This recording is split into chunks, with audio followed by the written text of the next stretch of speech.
and I believe we have them here.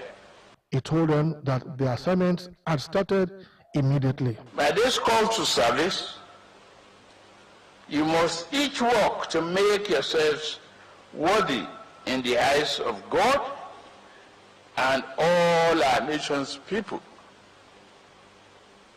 Your highest obligation is to restore public faith in government so that our people can once again believe that the right hands the government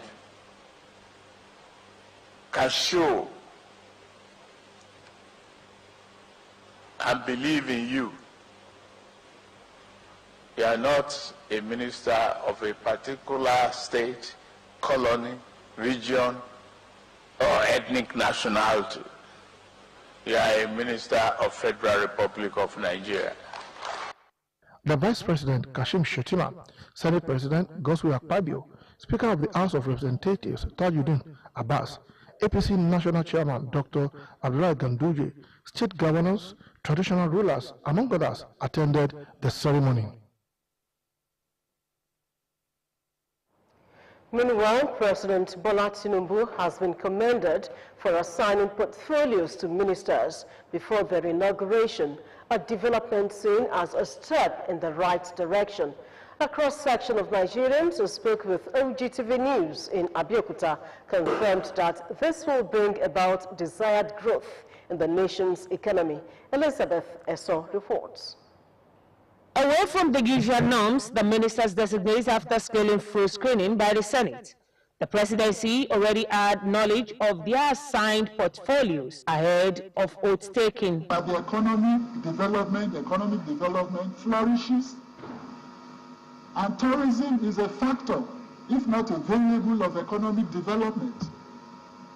So holistically, security is a sine qua non. Now, what was this document? Was to go beyond our traditional issues and to look forward.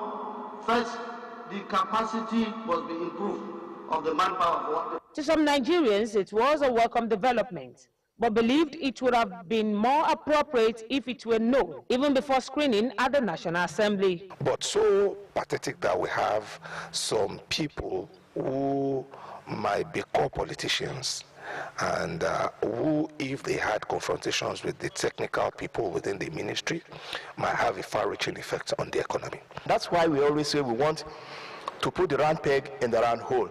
Yes, we have very good materials as ministers as of this day, and we can only hope for the best in due course. Giving portfolios before inauguration to respondents would have given Nigerians foresight to the ability and expertise of the ministers taking up their responsibilities. Prior to the time that a minister will be appointed, to be inaugurated, such minister should know the ministry in which he's going to serve, so that he will begin to do his work, he will know the work he's accepting. You understand? Just the same way, if you want to engage somebody in an organization, you will give the person letter of appointment. And this is the role you are going to play. You are going to be either a business development manager or you are going to be a cleaner or a driver. You should know it. This is what you want to accept. It's even better that they have their portfolio even before the inauguration so that they can prepare their mind for the task ahead. So it's for the progress of this nation. It's a good development. I would have even been happier if it had come with doing the screening, with the nomination. But no big deal. We've gotten the portfolios now, and I hope the people involved, the ministerial candidates that have been given portfolio, will hit the ground running. In their different opinions, respondents are certain that President Tinubu is ready to roll out reforms and policies towards the social economic development of the nation. Elizabeth Esson, Ogtv News. Now we're joined by our public affairs commentator, Dr. Ebenezer Nkam, to dissect some of the issues in the appointment of new ministers and their portfolios. Good evening, Dr. Nkam. Good evening. Glad to have you with us. Good evening. Now the ministers have been sworn in. What are your expectations? Thank you very much. What I expect now from the ministers is not I will air condition the streets, I will build more hospitals, I will build more airports. That's what we want. Policy thrust first. What is the policy of this administration on health, healthcare delivery? What is the policy on education, primary, secondary, and tertiary? What is the policy on agriculture? We want the big issues first before we go into the nitty-gritty. For example, what is the policy on health, primary, secondary, and tertiary care? Of course, by the healthcare policy, the federal government is supposed to be responsible for the tertiary care. We are talking of, I don't want someone to come and tell us we are going to build more hospitals. That is not the issue we are having now. When you build these hospitals, where are the nurses to run the hospital? Where are the doctors? We are having a crisis in the health sector, and that is that we don't have the personnel, the pharmacies, the medical laboratories, because they have all gone for greener pastures. What is the government doing in producing more doctors, more nurses, and what have you? Not that we are going to build more hospitals. That is not the issue. What is happening? Those are the policy thrusts we want to, because that is what we are going to use to evaluate the ministers and evaluate the government. Now, on a light note, you're talking about you're focusing on the health sector. Is it because you're a medical doctor? Perhaps. Yes. Now, let's move to, no doubt, the Minister of FCT has assumed office and is talking tough. He said it will deal with demolished houses that are against the Abuja Master's Plan and revoke licenses of those that are yet to develop their lands. What is your take on this? To be very frank with you, I'm not impressed by that. That is the issue of saying, what is the policy of government on FCT? What do they want to do? What do they want to transform into? That is what we want to hear first, not you demolishing any house. We are not going to applaud you for demolishing houses. What is it you want to achieve in the FCT? What do you want to turn it into? Then we can now start talking of, those are the last rung of the ladder. That is not the issue we are talking of now. What are you going to transform it into? Are you going to make it like other big cities in the world, like Dubai? Are we going to transform that? Are we going to make sure there is light? The roads are not congested? Are we going to make sure there is security? Those are the main issues yet, before you talk of demolishing this thing. And that is what I'm talking about, that we must be, this is not the time to talk of those type of things. We want policy thrust, so that when we are going to evaluate you, I still maintain that, or the government, or President Bola Tinubu, we are going to use that to evaluate what is the government's policy on FCT. Perhaps the APC, perhaps the governor, the president. We want to know what is his policy thrust, because you are not going there to go and represent yourself. You are going there to become a symphony. All of you must work in unison. For example, you can't be talking of giving us electricity when you are not. Electricity has been privatized. Now, the restructuring of the portfolios, how did you think this will bring value to the new government? Well, I can evaluate. They have just started. You never know what can happen. I don't want to preempt them. That is why I have given a clean sheet to all of them. The sheet is now clean. It is when they now tell us, this is a policy trust. So this is what you want to do, A, B, and C, and then we are going to use that to evaluate you. That is what I don't want to look at them individually and say this one can do this. No. That is not the issue now. In the next 100 days, we will now be able to evaluate them according to the curriculum. Okay, we have a new ministry, that is the Minister of Marine and Blue Economy.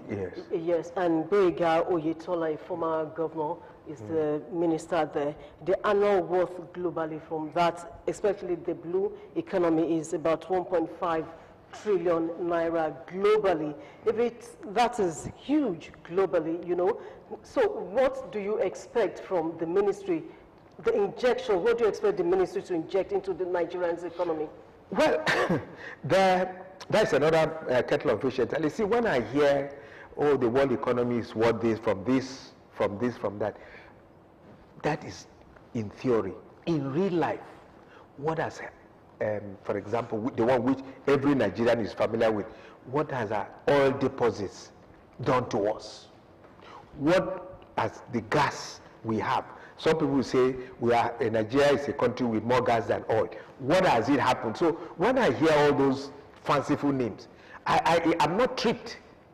What has petroleum done for us? We are all groaning in pain. and then we would have thought that we'll be drinking petroleum. Of course, I'm just joking.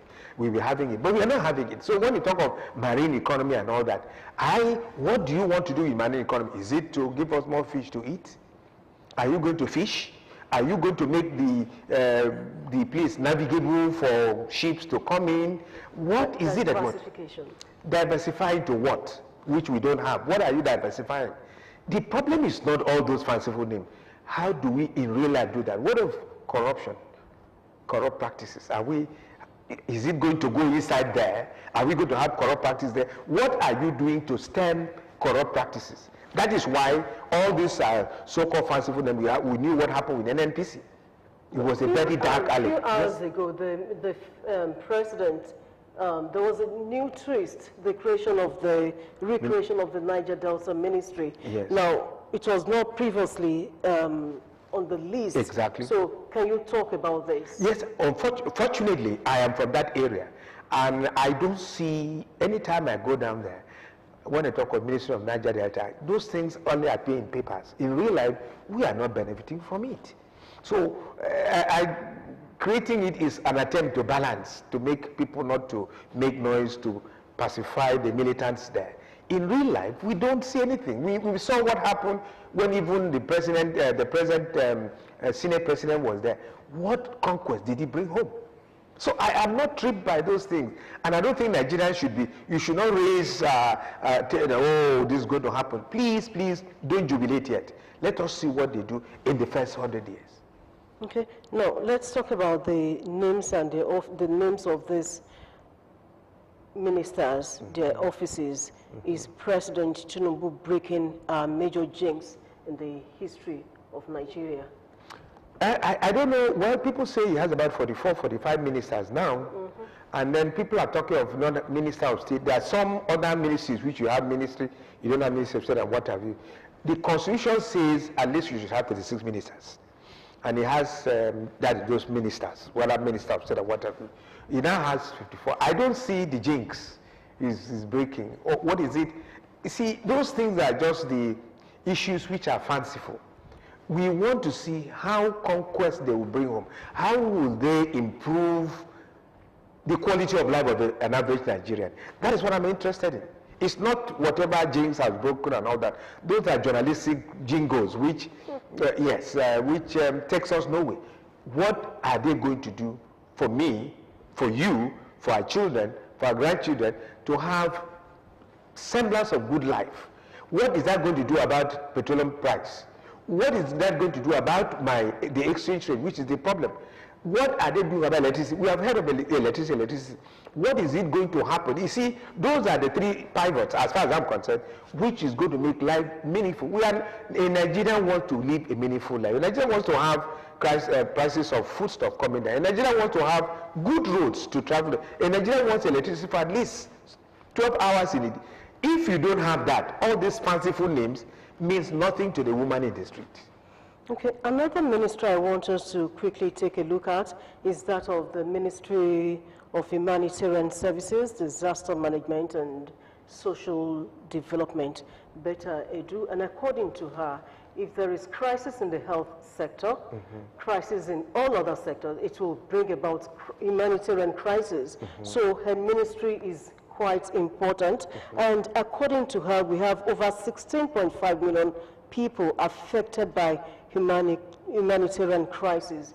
How would you expect her to handle this? That's a very complex thing to say, because when you talk of the crisis, we talk of internally displaced people, we talk of earthquakes. We're now having a lot of natural disasters now. Some of them man-made, not really natural, and natural ones. I wonder how she's going to come to, because I know of a community in Ogun State, which I'm happy I can mention the name, and that is near Warri side, Yewa area, Itele, Lafenwa, and all that. In that area, very close to Lagos, that is a disaster place. I wonder how she will come and sort out that place.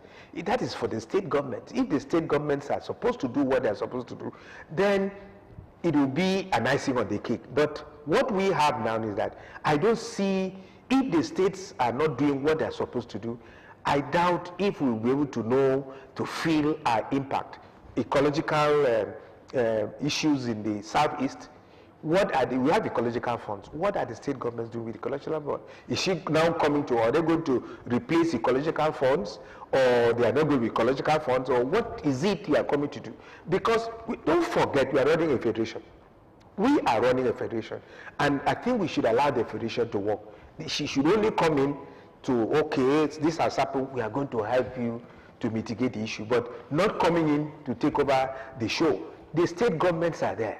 Let the government, state governments, who should know where it pitches. Like I said, Itele, Lafenwa, in Yewa, very close to Ota.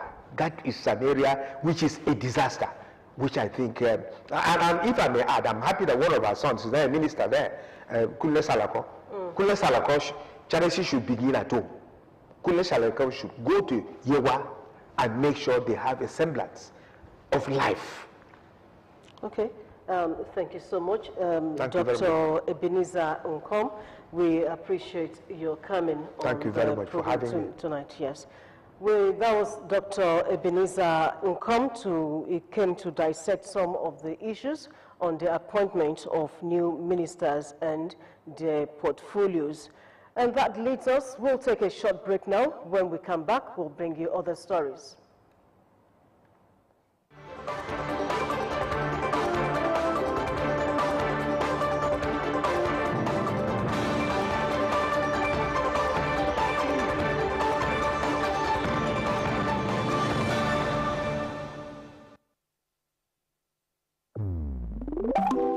Comedy made for you. Whatever you want to watch, you'll find it on YouTube, because YouTube is made for you. Get amazing video data bundle offers on your mobile phone by simply dialing *312# today.